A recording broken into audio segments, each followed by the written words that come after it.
Hello, welcome to Last Bell Boxing. We've got a bit of a special tonight. We're joined by the legend, Sasha Jones.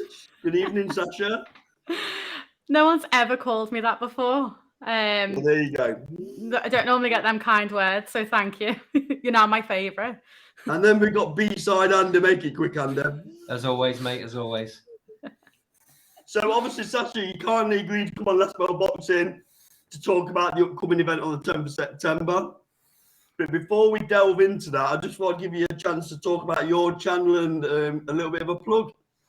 Yeah, brilliant. I mean, I'm from Women's Fight News. You know, it's in the name, isn't it? We support women's boxing. And that's kind of the aim. I think, you know, myself and Susie do the channel, and our aim is to just create a platform for female boxers. You know, as great as women's boxing's been, especially in my opinion, since COVID, is when it really got going to a whole new level.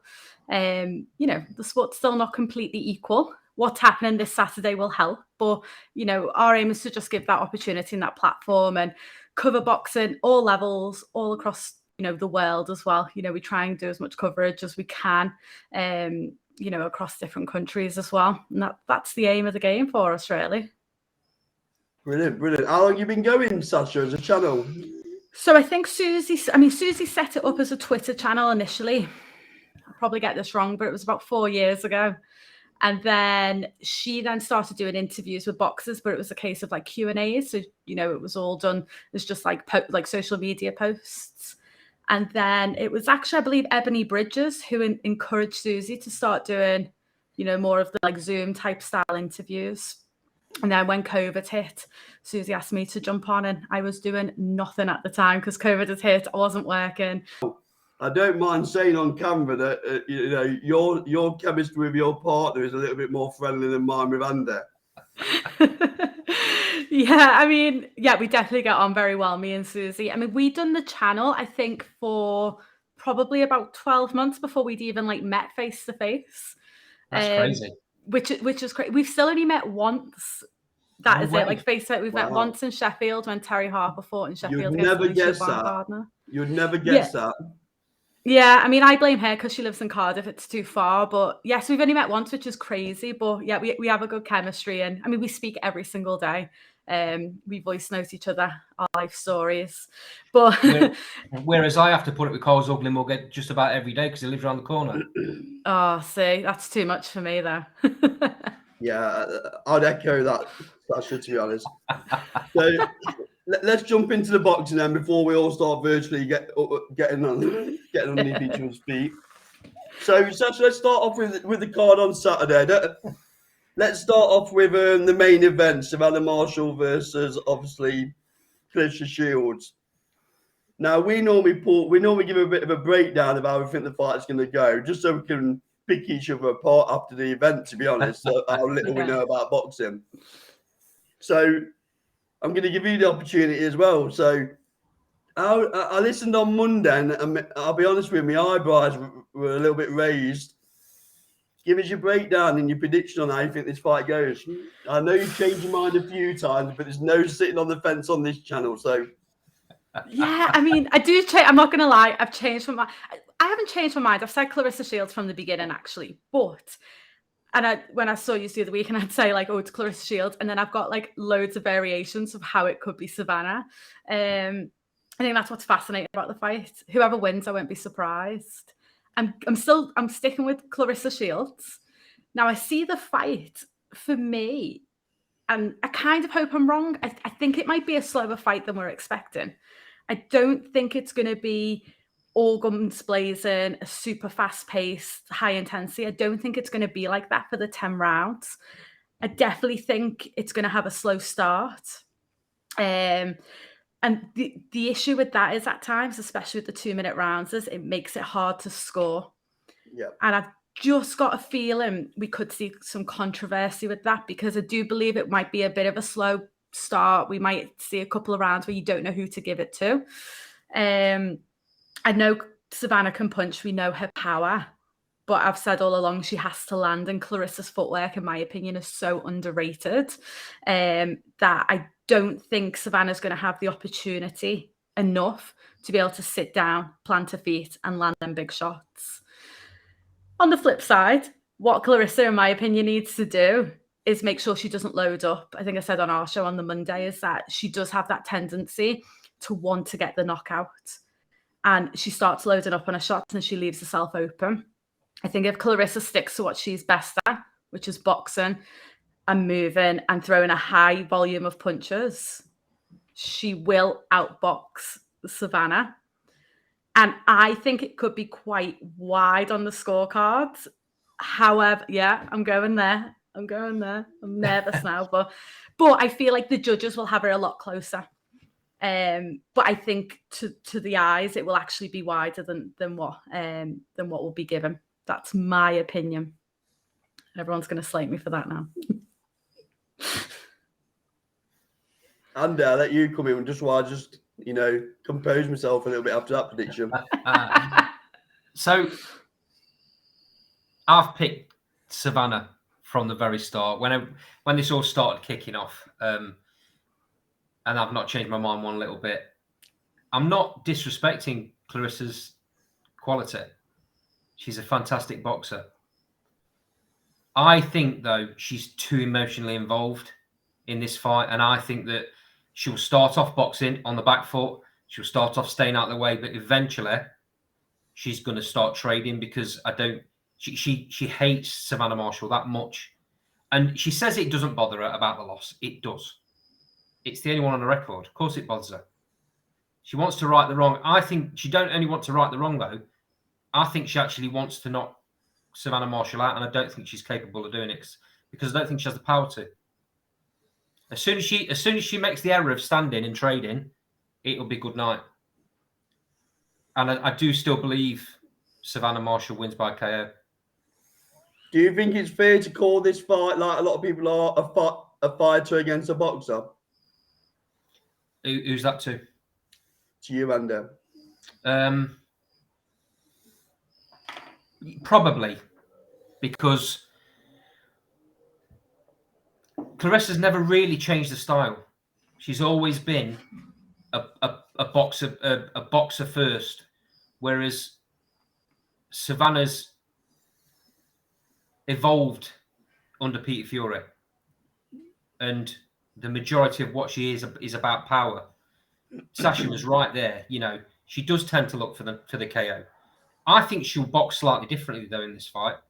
I think you'll see her using a big levers a bit better, but she will make it difficult. She will drag Clarissa to places that she hasn't been with other boxers. She actually, with all due respect, she's got a stellar career with tons and tons of gold. But I don't think she's been in with anyone like Savannah Marshall. And I think you'll tell. Sasha, one thing that did make my ears prick up on Monday is your prediction that she's going to retire after this fight. I stand by that.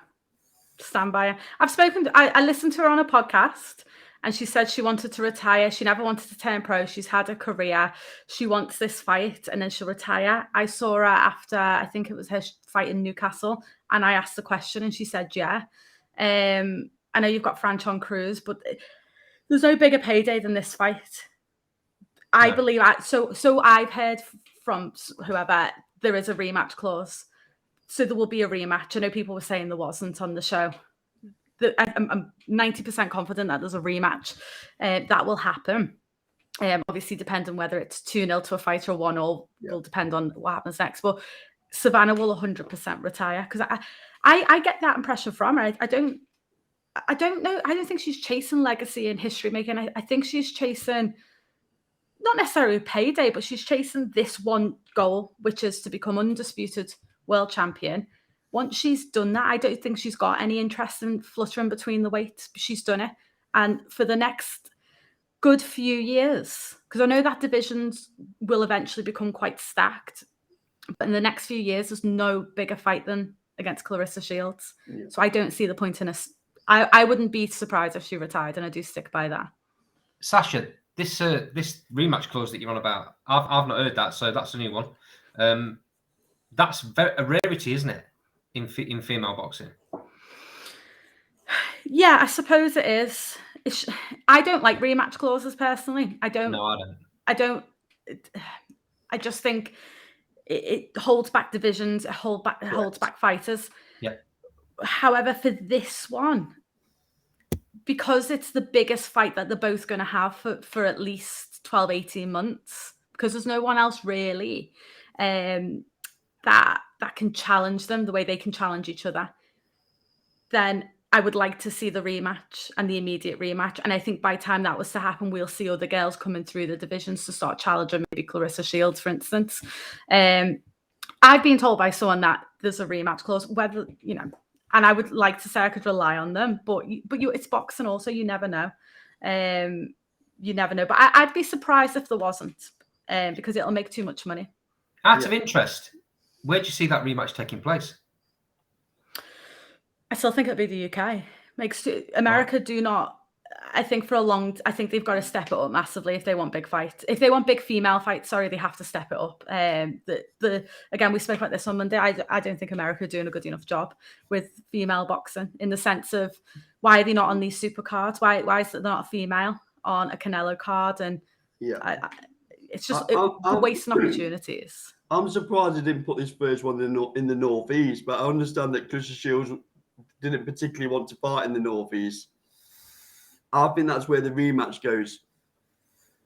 Even if Clarissa wins, she won't win. So but in terms of my prediction, I think people are overcomplicating this fight. I think Savannah Marshall will have a feel of Clarissa Shields' power. I can't see how Shields keeps her off. She has very good footwork, but I think Marshall will cut the ring off, and I think she'll stop her. So I think people are overcomplicating this fight somewhat, to be honest. And I see it going. People are talking about it going long. I'm going round 7 or 8 from Marshall to stop it. I mean, for me, I think if you look at Savannah's last fight in Newcastle, I can't remember the name of her opponent for the life of me, but she made that fight very hard work till she got the knockout, and she admitted that herself. She didn't like being tied up. She didn't like being things put on her. She looked uncomfortable and she struggled, I thought. And that was against someone who is not Clarissa Shields. And I know she landed. Just playing devil's advocate, it could be motivation, couldn't it, Sasha? Because this fight's been hanging around for a while. But what is more motivation than I've got to win this fight to get my Clarissa Shields fight? That's got to be the biggest motivation. But some fighters do struggle with that, don't they, when they've got that big fight pending? I think you've seen that with Katie Taylor in the past. I think she's had pretty average performances. So, yeah, completely. And then she faced Amanda Serrano. It was unreal. Yeah, I think she showed, and don't get me wrong, Peter Fury is an unbelievable coach. And I think we'll see a Savannah Marshall we're not expecting on the night, definitely. And I think that's what she needs, because I think if she performs anywhere like she did in her last fight, she genuinely will struggle, I think. I went on to a North American podcast that shall remain nameless, and I got accused of being partisan. So it could be that I'm just backing Savannah because she's from the UK. I'll leave people to make their own mind up on that one. I think we've seen that. So we've done fight predictions with the pro fighters. And we have seen, it's very obvious that the UK fighters pick Savannah, the American fighters pick Clarissa, and then, if you're from Australia, New Zealand, Mexico, it's more probably got a more honest answer when you're saying who wins and why. Their why makes more sense than, I'm just picking Savannah. Yeah. And they're the UK fighters. So I think that can be a thing, maybe. And it is, because I'm right, Clarissa will win. So I'm glad this is recording, because I'll be sending this to you post-fight.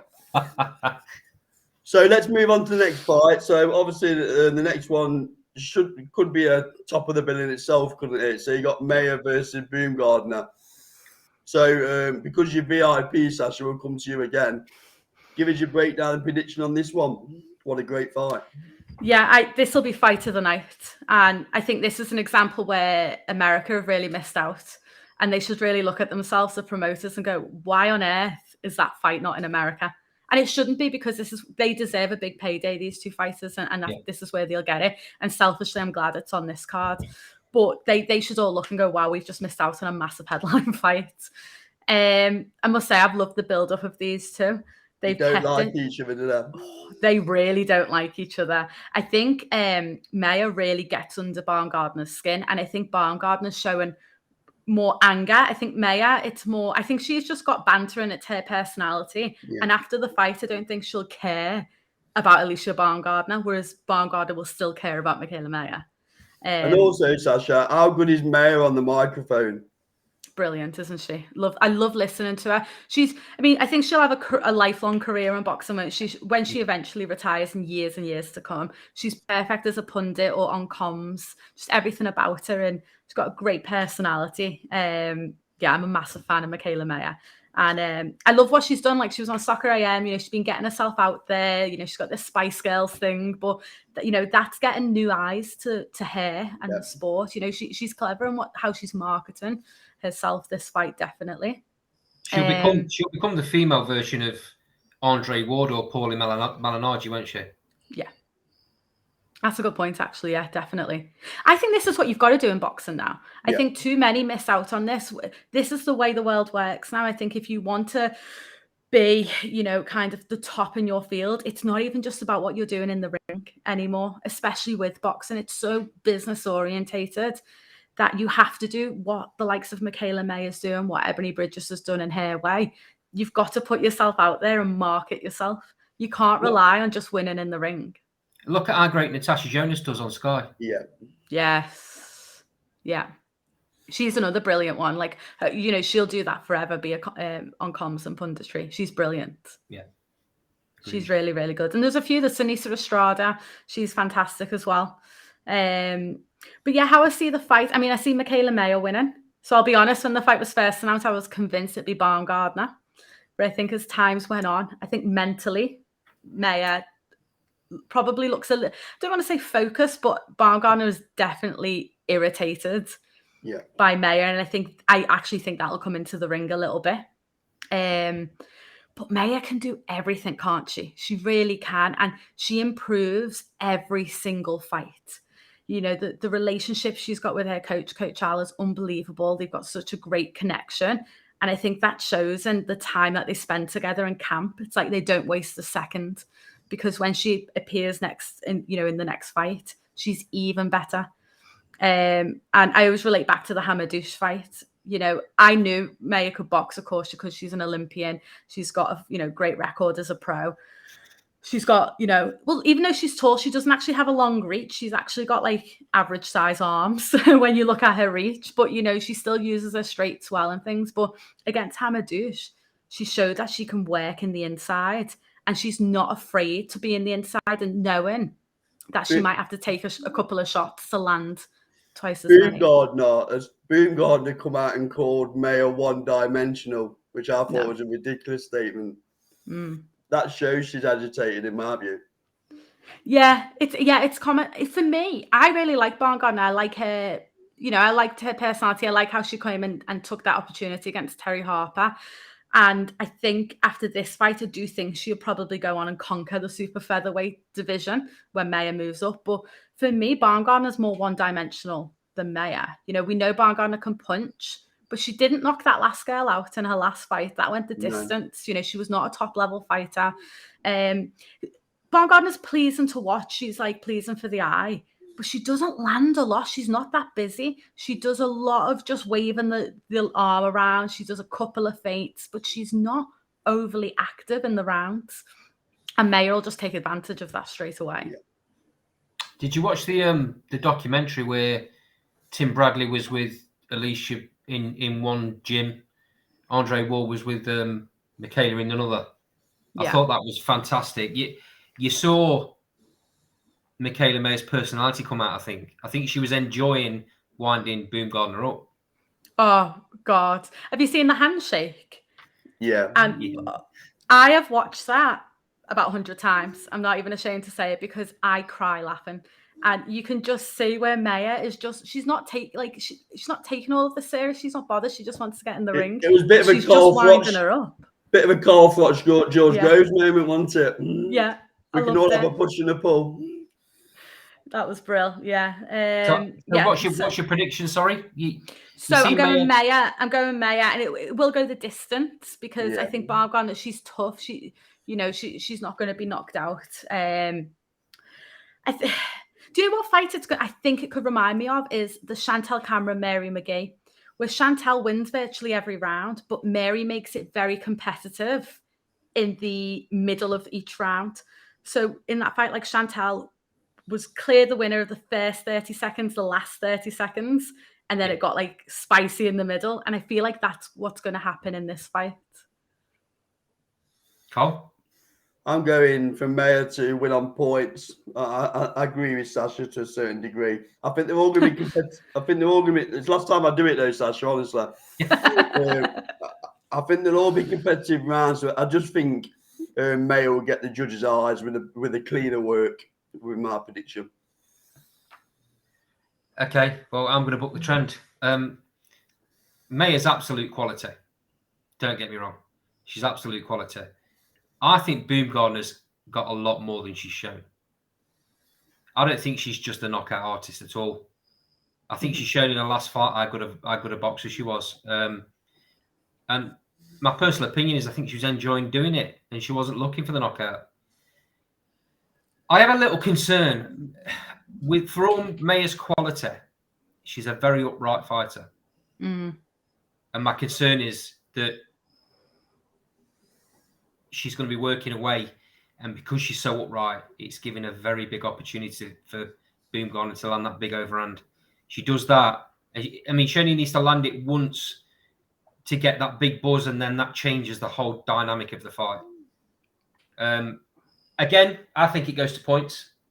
But I think Baumgartner just sneaks it. I think it'd be very close. That's a good point, actually. I mean, Maya, she does sit up tall, doesn't she? A lot. She, you know, and that is an issue for sure. So that's actually a really good point there. Give you that one. Thank you. But Maya still wins. Maya still wins, but I might give Baumgartner a couple of rounds now. But for me, like, if Baumgartner won, I wouldn't be surprised. Like, either fight, you're not going to go, oh my God, can you believe it? I wouldn't even be surprised if there was like a controversial draw. Just that's why the quality fights, isn't it? Because they're 50-50s. It's a real close fight. Real close fight. Yeah. So, looking at the undercard then, Sasha, is there any particular fights that jump out at you on the undercard? Because the majority of them are one or two fights into the career, aren't they, to be honest? But is there any that really jump out at you? Because it should all be winning the fight, shouldn't they, if we're being brutally honest? Yeah, I mean, you're going to hope every one of them wins. I know I mentioned on Monday, is there going to be an upset? Still got a feeling there could be. I hope there isn't, because all of these girls are prospects and coming through, or, you know, just come from the amateurs. You want every single one of them winning. For me, it's a case of they're all going to win. It should be convincing wins. No one's got a particularly challenging opponent. So it's more of a case of they've really got to show how good they are. You know, this is a big opportunity. You don't know who's watching. You don't know what it can lead to. You know, I was saying the other week or last week, you know, it's all about sponsorships, endorsements, all of that.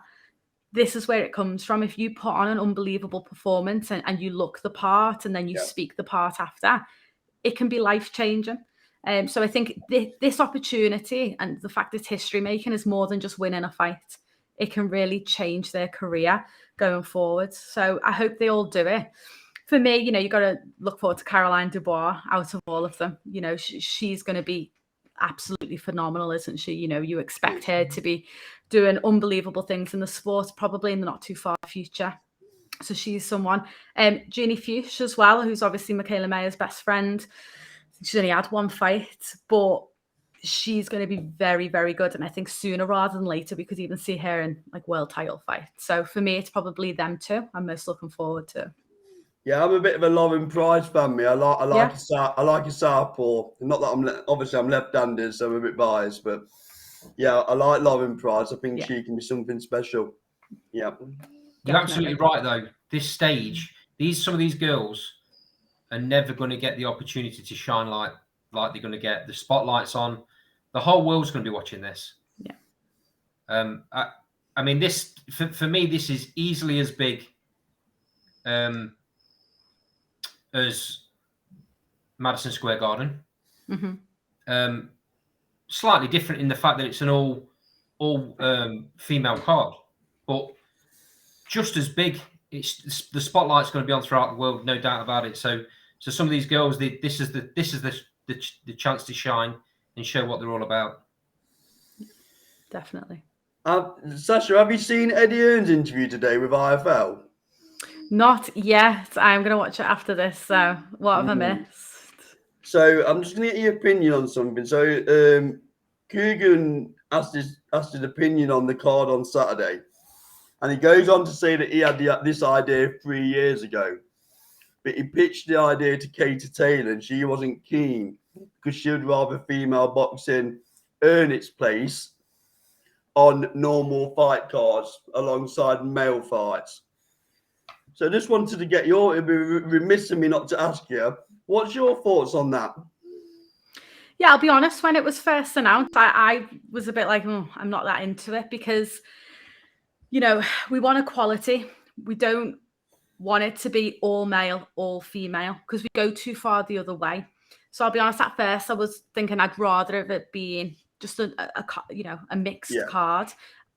You know, the plan surely, hopefully the goal is near enough every card in the future, not right now, but, you know, in years to come, will be 50-50 split.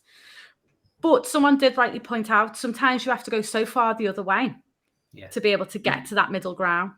And then I did change my opinion once someone said that. And it's great, it's history making. I think it's going to bring different eyes into the sport because of what they're doing. I don't want to see it all the time at all. I'll be honest, I probably wouldn't want to see another one possibly because I want it to be equal. I don't want it to be separate. So I understand, you know, if Katie Taylor was against that, you know, because I'm sure they could have done that with the Katie Taylor Amanda Serrano fight. Yeah. But it, you know, it made sense, and that card was great in my opinion. You had 3 decent female fights on that card, including, you know, 2 undisputed fights. That was brilliant. You know, I'm a fan because I'm happy for the fact that all these British prospects especially get this opportunity. But yeah, I don't want it to be like a frequent occurrence moving forward. It will be interesting to see how it develops female boxing, won't it, in terms of eyeballs? You know, because I'm a bit torn because I can see the value of Madison Square Garden having Katie Taylor Ed in the bill with a quality fight like Liam Smith on the undercard. Yeah. To me, that's true equality. And I don't agree with Andy. I think the Madison Square Garden bill was bigger than the one on Saturday. I do. I think it's a bigger event. So it'll be interesting to see whether it serves its purpose, let's say. Whether it does, you know, will it increase purses for female fighters, etc., etc. Because it was Eddie Hearn's done a lot for the female fight game, hasn't he? You know. So I found it very interesting when he made them comments this afternoon. You know, I didn't expect it, to be honest. My opinion of it, guys, is I think it's been overthought. I think why don't we just celebrate the fact that we're in a position now with female boxing where you're able to have an all-female card and it doesn't look like it's stretched or it's thin. You know, it's a quality card. Let's just celebrate that. Let's not worry about it. Just celebrate the fact. I just think the biggest compliment was that nobody batted an eyelid the fact that Katie Taylor was headlining at the Madison Square Garden. No, I completely agree with you there, mate, and rightly so. Rightly so. That was the best. That was the best fight on the card. No disrespect to Liam Smith either, because I'm a massive fan of his, but that was the right fight to have headlining. It's one of the best fights I've ever watched. I'll be honest. Yeah, it's outstanding, mate. Outstanding. The crowd were outstanding. That show couldn't have gone any better. No, that couldn't have. That actually couldn't have. From start to finish, that show was unbelievable. And yeah, and I do agree with what you've just said there, where you're saying like we should celebrate it. And I think it is fantastic. There's 11 fights on, and you've got two fights both worthy of headlining, obviously with Mayer and Baumgardner. I think if it was that, listen, because, you know, how many times do we see all male cards, but we don't call them all male cards. We just happen so happy, you know, Canelo, Triple G isn't an all male card. They've just not put a female on. It's not an issue to do that if that's what you want to do. And I understand why they've done it this time and the highlighting it. I think that is important. I would love us to get to a point where next year there's just a card on. And if it's all female, it's all female. But I still would just rather see it split 50-50. in the future, but I do get why they've done it this time. I am happy. There's 11 great female fights. It works wonders for our channel, so I'm certainly not complaining. But, it'd be amazing in 18 months that virtually every card was split 50-50. I think that's got to be the Sasha, goal. we want to get to the place, don't we, where we're in true equality, where they don't even talk about gender. Yeah. It's just a fight. 100%. It's just a card. With top quality fighters on it. That's where we want to get to ultimately, don't we? Yeah, because, we've just talked about Taylor Serrano. That wasn't just, people, that's the best women's fight I've ever seen. I'm not being funny. That is one of the best fights, male, female, don't care. That is one of the best fights to ever happen in a ring. So let's just say that. We could say that about Maya Baumgardner, because I do think that's going to be unbelievable. But let's just say it's one of the best fights we've seen and leave it at that. So I think that's where we need to get to. But there's tons of issues still within the sport. Obviously, I think pay is an issue. How they market the females can be an issue at times and things like that. So I think there's loads of work to do in the background. But if this is a step in the right direction, then it's great. Out of interest, Sasha, what's your opinion on 2 round or 3 rounds? 2 minutes or 3 minutes? I want 2. I want to say, we don't want 2 rounds.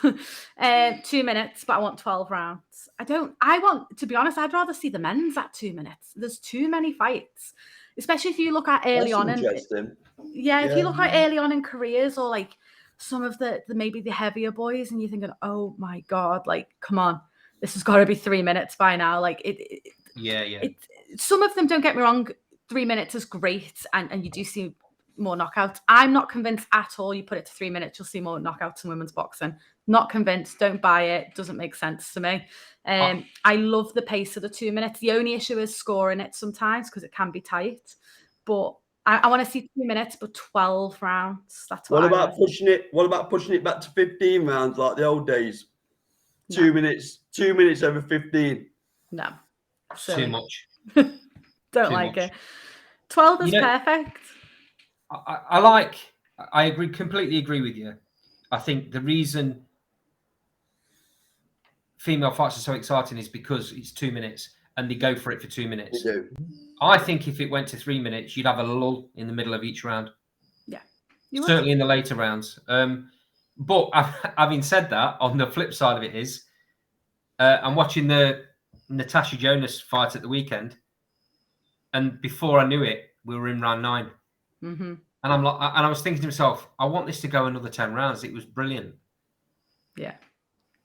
And it's done, it's done so quickly. And that's where the scoring thing comes into it, because the rounds go so quick. Yeah. I think that is the issue. And as we're seeing more 50-50 fights, I think that will be an issue with judges. The challenge is, though, Sasha, judges can't get it right in 3 minutes. So how the hell are they going to get it right in 2? That's cost me any interview with the British Boxing Board of Control, but never mind. I was literally going to say that they struggle with 3 minutes. So as we're getting more 50, and the thing is, in women's boxing, I suppose they've kind of got away with it, but the stakes are getting higher now. Yeah. Do you know what I mean? So losing a fight is detrimental. We've seen it with other boxers, Catterall Taylor. It can completely change your life for the wrong reasons. Women's boxing's finally getting to that point where it can be catastrophic getting the wrong decision. So 2 minute rounds makes that difficult, but there's also, I think there's bigger issues with that. Judges are just really poor sometimes, aren't they? Awful. So we'll come away from the female fight game for a little while, Sasha, and get your thoughts on some of the latest developments boxing wide. Yeah. So there's only one place to start, really, isn't there? And that's Fury versus AJ. So it's been confirmed. It looks like a 60-40 split. Simple question: does this happen or not? No. Why? Ego. What about the fight? Do you think it might be the fight date as well? Because Tyson's pushing for early December. I know it sounds ridiculous, but so the whole thing, I like Tyson Fury a lot, but I'm getting really bored now, because it's like, I'm retired, I'm not retired, I'll fight for free, I'll fight for £3 billion or whatever. I'll fight Del Boy, I'll fight Manuel Char. Who else is he thrown in? AJ. I'll be honest, I'd rather have seen Usyk Fury than Fury AJ. That all day. So, I don't know whether you saw it or you've heard it. Tyson Fury was on TalkSport this morning. Oh, I've not heard that. Yeah. Right. So he was being Tyson Fury as he does, but he was talking quite a bit of sense at times, because behind all that bravado, Tyson Fury is a scholar of boxing. He really understands the sport. Yeah. He knows the only way this fight happens is if he offers Joshua 40%. Anything less than that, and it gets called off straight away. There's absolutely no chance it happens.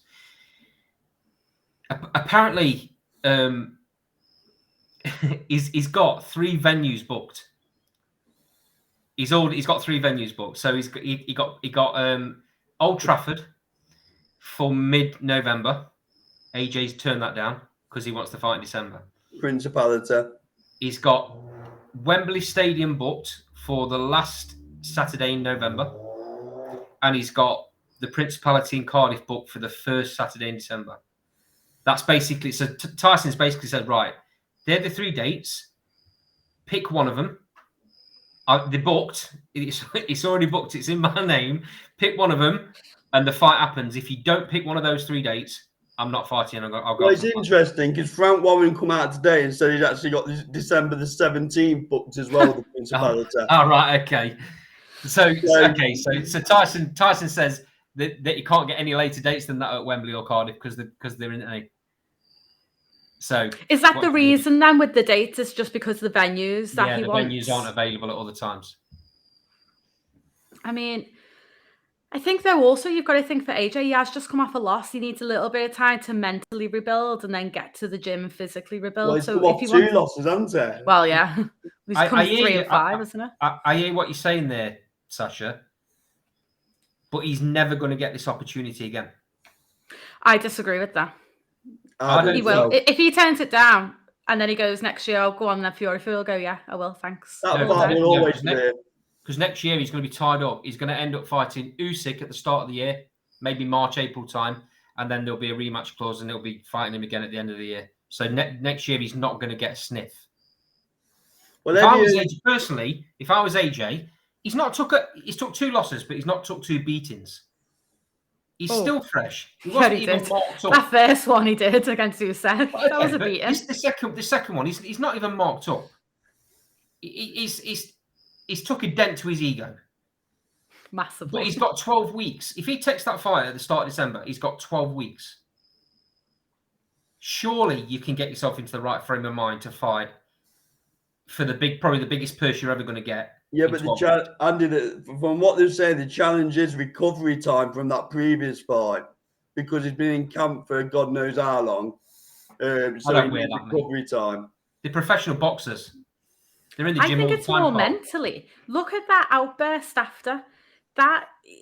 I think we've all got to look at that more than physically. That wasn't a normal reaction, in all fairness, was it? And I mean, I cringed massively. I couldn't even watch it in the end.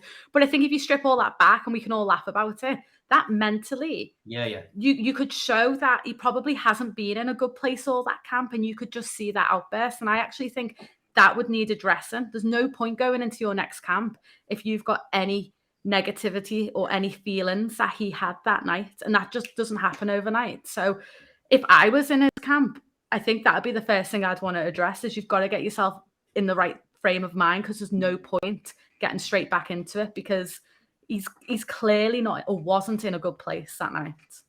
There's no guarantees he's going to keep the same coach, apparently. It's not the coach, is it? It's him. I think we'll have a bit of it if he doesn't fight Fury, which I don't think it'll happen. I think you'll have a bit of an AJ road tour. I think they'll take him to Australia and give him a bit of a tick over fight, and I think he will get a world title shot again, but I think it's in 3 fights time, so they can build a bit more momentum behind him again. I don't think he gets one for at least 2 years. Well, he fights twice a year. I know they talk about being more active. I believe it. Well, I don't know. It depends what Fury does with the belts, because who knows what's happening there. But Usyk isn't going to be ready until, like you said, March, April time, and Tyson's making noises that he wants to get out.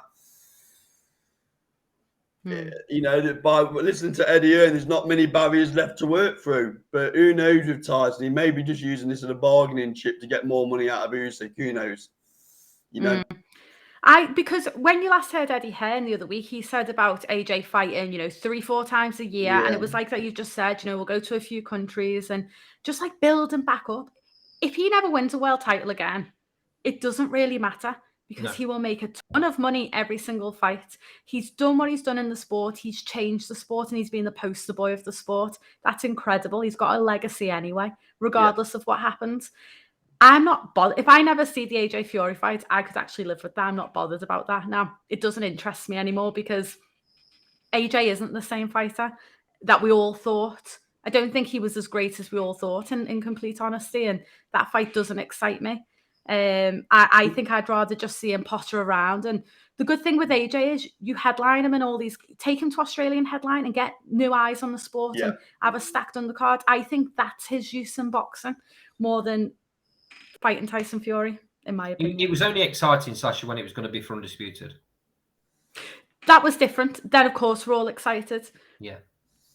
But now, it's obviously going to sell. It's going to sell out in 10 seconds. I'm going to try and buy a ticket, but it still doesn't excite me. But I can't miss it. Yeah. So that's a dream, isn't it, for a promoter? He's got that big DAZN deal to take care of. I suggest that's what Eddie Hearn's thinking about, that big DAZN deal. But let's have it right. Like you've said, he goes off to Australia and fights a nobody. He's still going to fill out an arena. He comes back to London and fights Dillian White. I'd want to see that fight because it is quite intriguing. The thing is, something we're not thinking about is Eddie Hearn probably doesn't want him to take this fight because he's not going to be in control of it. No. And it's going to be another one that maybe won't even be on his own. He signed this massive deal, and then two of the biggest fights of his career aren't even on the broadcaster. Well, he reckons he's talked to the Warrens about that, and they've already worked through it'll be dual broadcast. All right, okay. So that's been agreed as well, which I'd imagine is a massive hurdle to get over. All seems a bit nicey considering they hate each other so much, don't it?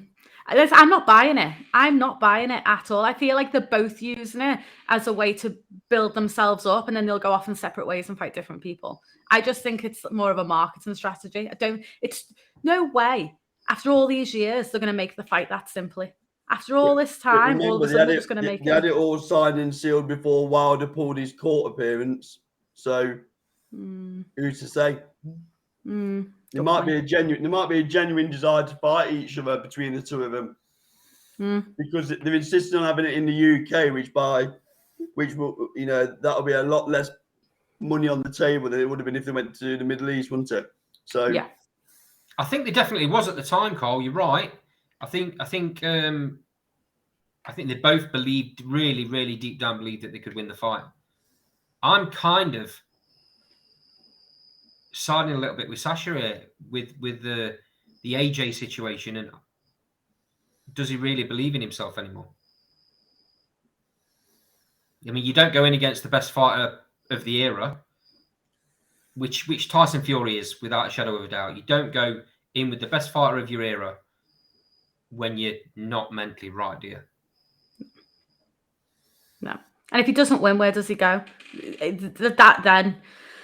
That's a bigger struggle, isn't it? That's a bigger mountain to climb. He's lost. If you're coming at it from AJ's angle, though, what a carrot to dangle at the time when you've just come off 2 losses.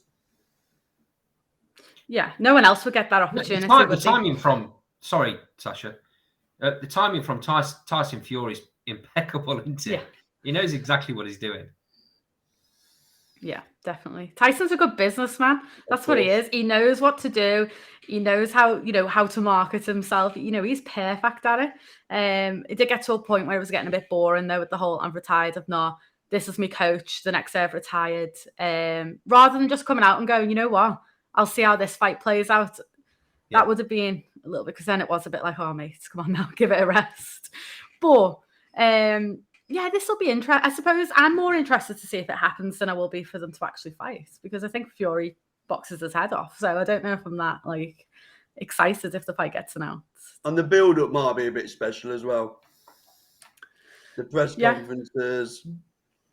I mean, you'd hope if they're both, if the fight is obviously going to be in the UK, I mean, that's great on its own, because I think otherwise, I think we will see AJ abroad a lot. Fury obviously gets, a place like Saudi Arabia a lot, or he likes Vegas. So this is an opportunity, to be fair, just to see them in the UK, which won't come around all the time, because Fury Usyk would not be in the UK. No. So what an opportunity, I suppose, for at least us like boxing fans in the UK to go and watch it. Right, Sasha, we're coming up to 46 to 47 minutes. I'd like anything else you want to raise before we bring this episode to a close? I'd just like to know your opinions on, only because it's been announced, I think last week maybe, where Chantel Cameron, Jessica McCaskill will be fighting for Undisputed. So I'm very excited for that. Like very, very, very excited. They're going to be fighting at super lightweight, but for Undisputed, because Callie Reese has had to vacate her belts because she's still like medically unfit. So who's winning? Because that's a big. I mean, it's not going to be a headliner, but it could be a headliner. Do you want to go first, Andy, or me? You take it away. You take it away. So I think Chantel Cameron will be the biggest female boxing star in the UK within the next, well, basically when Katie Taylor retires, if I'm honest. I think she'll take over the mantle. I think she's very skilled and a great fighter. I think she stops Jessica McCaskill. I think she stops her. And I don't think it goes past 5. Ooh. Yes, that's how I rate Chantel Cameron. Love. I wish I'd have gone first now, because you've just taken the thunder out of what I was going to say. I saw you writing down the prediction. I've been saying for a long while now that I think Chantel Cameron is the outstanding boxer in the UK. And that includes Katie Taylor, in my opinion. I think she has everything. And she's got an unbelievable coach. The connection that she's got with him is second to none. It's like they don't even need to say a great deal in between rounds. But the little he says hits the right note between every single round. I completely agree with Paul. She takes over the mantle. She should already have it, but she's flying under the radar, and I don't really understand why. Because I think she's absolutely outstanding. I think it goes a little bit later because I think McCaskill's really tough. Let's not forget that fight with Katie Taylor wasn't one-sided. No. But Chantel Cameron's a beast. And she does stop McCaskill, but I think it's late. I think she'll be stopping her 8 or 9. I think it's going to be a really close fight. So what's your opinion, Sasha? Chantel Cameron is unreal. I think I don't like slagging Eddie Hearn off because I think he's done a fantastic job in boxing in general, but I think he's done Chantel Cameron a huge disservice in her career, massively. I think she's very underappreciated. That's right. I don't think anyone wants a piece of her, though. Would you? No, definitely not. It must be difficult to match, mate. No, because she wants Katie Taylor. Katie Taylor needed an opponent, God knows how many times, and he won't do it. He will not do it. And until, like you say, Katie Taylor's around, she just gets pushed down all the time. And I think market her. She's great. She's a nice person. She's a good personality. She's very, very entertaining. Push her out there. Get her on all these different shows. Get people knowing who Chantel Cameron is. Because outside of boxing, people don't know who she is. That's a shame. That's a shame. Yeah, and that's why the Katie Taylor fight isn't made, because it wouldn't make enough money. But that isn't Chantel's fault. I truly believe that's Matchroom's fault. But we've said before on this show, and this is both female and male, Eddie Hearn has got his few fighters that he seems to push a lot and really go to town with the promotional vehicle on them. But then there's other fighters, i.e. Liam Smith's of this world, who's had to go to boxer to get some Callum exposure. Smith. Yeah. So I do, does Cameron need to maybe consider leaving Matchroom to get some more exposure? I don't know. Well, I said that. So when she didn't get the Katie Taylor fight, and then it was a last-minute opponent for her last fight, and I think it was Bustos she fought last, I interviewed and I asked her, would you consider moving? And obviously it's an awkward question for her, so she didn't give me a proper answer. But I remember saying after that on social media, I think she should leave. And I got slated for it because they're like, oh, they'll never make the Katie Taylor fight. In my opinion, it's easier to make that fight if Chantel isn't with Matchroom all day. I think people forget. I genuinely think people forget that you can have a fighter on one promotion and a fighter on the other, and the fight can be made. Like, it baffles me. But there's absolutely no way Eddie Hearn's going to make that fight because he knows what's going to happen. Taylor's probably got 2 fights. I know she just announced the fight, or she's due to announce the next fight. She's due to announce it. And then obviously it's going to be Serrano in Ireland, I'd imagine, as a swan song. I'd imagine that's it. Yeah. She'll retire then, and then they'll focus on Cameron. At least the positive is, at least they've got this fight. At least they've got Jessica McCaskill, and like you two, Chantal wins all day. I see a stoppage probably.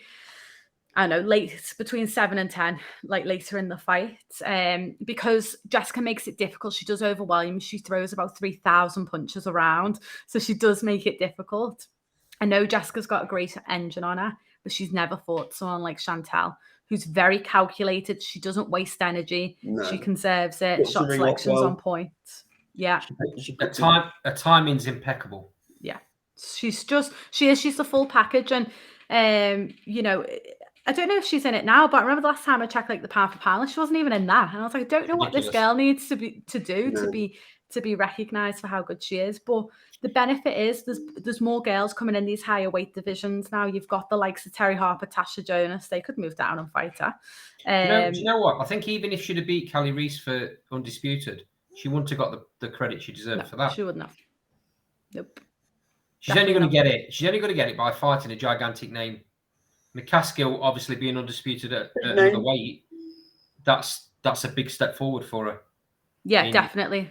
In those stakes, you know. Yeah, and it should rise her stock then, and then there could then be the opportunity for the Katie Taylor fight. Could be. Matchroom do puzzle me sometimes in terms of how the strategy around promoting fighters, because they seem to have that little nucleus, don't they? You know, who get a real big push. You know, but then the middle and lower part of the stable. Do you know who's a good example? Sky Nicholson. Yeah. I really, really like Sky. But oh my God, how many times does she get out? When you compare, and that's not a criticism to Sky, because you would take every opportunity. But if you compare her to the other, maybe some of the other boys and girls, the other men and women that they signed at that time, she's been out 3 times as much. Not only that, when she's not fighting, she's on punditry.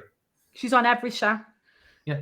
Every show. And that's great for her. Of course. If that was me, I would be taking every opportunity. But you do think, wow, that's quite interesting why not the why Sky, because she's very talented, but then what about all the others? You know, it's all or nothing. By the way. Yeah. And making a direct comparison is Ebony Bridges and Chantal Cameron, the different push that them 2 fighters have had. Mm-hmm. You know, Bridges came over as almost unknown, didn't she? Mm-hmm. But then got. To be honest with you, Carl, though, let me jump in there. I think Ebony Bridges has done all that by herself.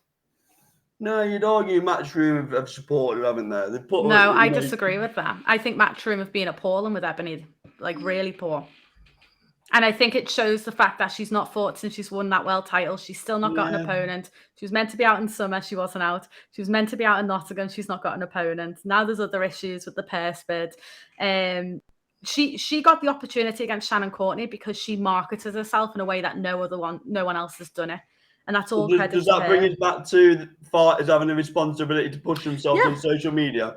Yeah, I think so. And I think, if you were to look maybe at someone like Chantal Cameron, I think there needs to be maybe more work done, not with herself, but pay a team to do it, get a PR, I think a little bit needs to be done. Ebony Bridges does it in a way that not everyone's going to do it in that way, and that's fine, but it's worked for her. Yeah. I think she got herself that opportunity. She puts bums on seats, she sells tickets, people tune in to watch her. So he gave her the world title opportunity, and then he's just sat there and not done a lot with her. So, I would say Ebony is one of them that's quite far down on his priority list, in my opinion. Interesting. Well, Sasha, thank you very much for joining us. Okay, it's been a great. I mean, the times flew. Really enjoyed it. It was the first of many visits to the channel. Yes, definitely. Thanks for having me. So maybe we do a review show post the 10th, where we can admit that I got all my predictions right and you was nowhere near. Well, I was going to say, let's see who wins, and then I'll decide if I'll come back on or not. Otherwise, I might need a few months before I'll come on. just before we do go, a little sneak peek. So you mentioned it at the top of the show. You bumped into us in Sheffield at Bramall Lane, and park yourself next to us so you could do the live stream for Nick. And within 5 minutes, just to let everyone know, you two were at it about these predictions. I think at it might be a bit strong, Andy. No, it wasn't. And you might want to in fact, that. I moved my chair 2 inches back. To be honest, I didn't want to be in the middle of it. I offered him to get in the ring and sort out, and then you said no. So you know what? I'm a southpaw. I'm all wrong for everybody. It's been great having you on, Sasha. Well, boxing's about opinions, isn't it? It's all about opinions, you know. But Sasha, I'm glad someone's joined the show who can actually give an opinion rather than sit on the fence like Andy does. If you go back and watch some videos, he just doesn't like it, Sasha, because I don't agree with him. Yeah. Sometimes you have to go around the houses to actually get a decision out of him. So I do appreciate your direct style. It's most refreshing. Thank you, and thank you for having me. No, so thank you very much for coming, Sasha. Obviously, like I said, when the 10th is done, and I can bask in my glory, we'll have you back on the show. Yeah, let's do it. Thank you very much for taking the time out for joining us. Much appreciated. Okay. Thank you. And see you on Thursday on the live show tomorrow night, 7 p.m, where we get no doubt you can give us some more predictions and never nowhere near being right. And that's it from me. Okay, so have a good evening all, and we'll speak soon. Take care.